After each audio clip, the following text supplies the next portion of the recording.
Hello, I'm Anthony Grassi with D1 Ticker here with another D1 Extra. Pleased to be joined today by Big Sky Commissioner Tom Wistrcill. Tom, thanks for joining me. Great to be with you, Anthony. So, Tom, we are currently about a week after the FCS Playoff bracket has been released. The Big Sky has earned a league record of 5 bids with 3 teams, Sacramento State, Montana, and Montana State, earning first-round buys. So first, congratulations on the accomplishment. Second, is there a factor or two that you can point to that really enhanced the status of the league this year? Yeah, well, thank you for having me, first of all. And really excited for our football teams to have, not only 5 teams in, but the 3 seeded teams. And, I think when you look at the strength of our league, not only do we play really quality, non-conference competition, but our conference top to bottom is just so good. That when teams beat each other during the season, we're going to have some cream rise to the top.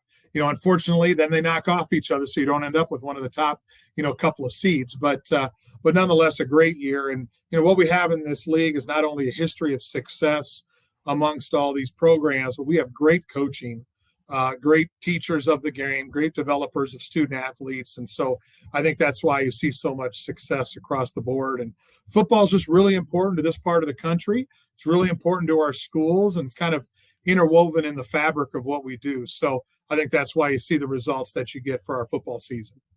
And the football season started out very well for you guys. You had 4 league members knock off FBS programs early in the season, with 2 beating Power 5 opponents. How did those wins help elevate the brand of the league for this season and moving forward? Yeah, I think anytime you have the opportunity to beat an FBS program, that's a big deal. And, I was able to be at a couple of those games early in the year. And, I think what you see is, when you take a look at our football programs, you have such solid, players in that top level that can match those FBS programs. Maybe our depth isn't as strong as some of those other programs, but at the very top end, our best players can play with their best players. And so then a couple things happen. You just get rolling with some momentum, a couple of turnovers here and there, maybe a special teams play, and all of a sudden things are off and running. And so, it really helps elevate the league. In the future, what it does, it just keeps the Big Sky on the front of people's minds, and for how successful the programs are. When you can go into a school like Washington or UNLV and win games like that, especially out west here, where primarily we are recruiting, and that's what it's all about. How can we recruit the best student athletes?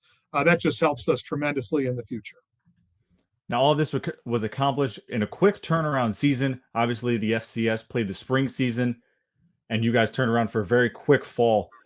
Have you heard from your campuses about any impact that quick turnaround has had on this season? Yeah, a number of our coaches commented early on when I talked to them during the kind of non-conference scheduling, how it helped them get ready for those first games, right? So they played a number of games in the spring, took some time off for the student athletes. They came back for summer, and they were already kind of in game mode. So there, when we hit those first games at the end of August, early September, many of our schools were already rolling, just kind of like they were in the spring. So, we heard very positive things from our coaches. The student athletes just love to play. They're like, hey, we got a game Saturday. Let's go. They don't care if it's February, March, or October. So they were totally on board.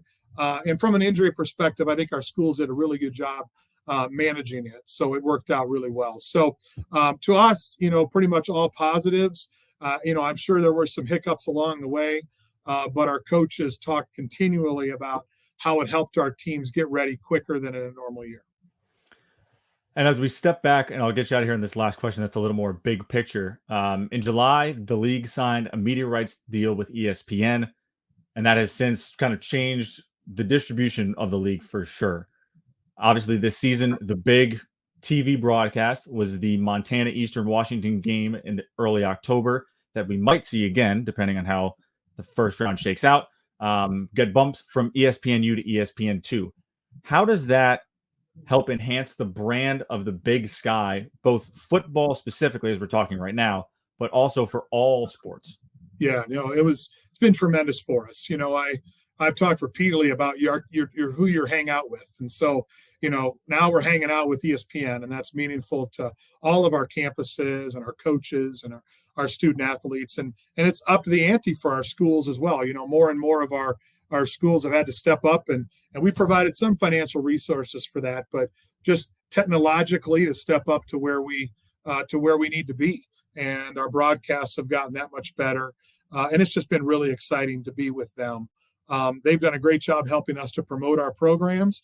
And because of that, you get what happened, as you said, with that game, in our rights agreement, we're the only FCS team that competes in the championship to get games on the linear network of ESPN. So to have that one game move from ESPN to ESPN2, we got the ratings back on that, and it was through the roof. It was a beautiful Friday night. Things were rocking, and I'm sorry, the Friday night was with the Weber State game. It was a beautiful Saturday night at Eastern Washington, and so the audience we had was outstanding. It was a great game on the red turf, and so that was just a lot of fun for us, and I think really showcased to people around the country not only Big Sky football in Eastern Washington and Montana, but FCS football as a whole, and to show that there's great programs across the country. Some people were like, well, the game's on so late. And I was like, well, you got to remember, every bar in the country has college football on at midnight, Eastern time or midnight Central time. And they were all looking at that red turf going, what is that? And so that's really meaningful for us. It's been a great partnership, so far. We still have things we want to do to enhance it, both externally and internally. But we've been very fortunate so far to have them as a partner. Excellent. Well, Tom, thank you for joining me. Best of luck as you guys head into the FCS playoffs, and we look forward to speaking with you soon. Okay, Anthony. Thanks for your time.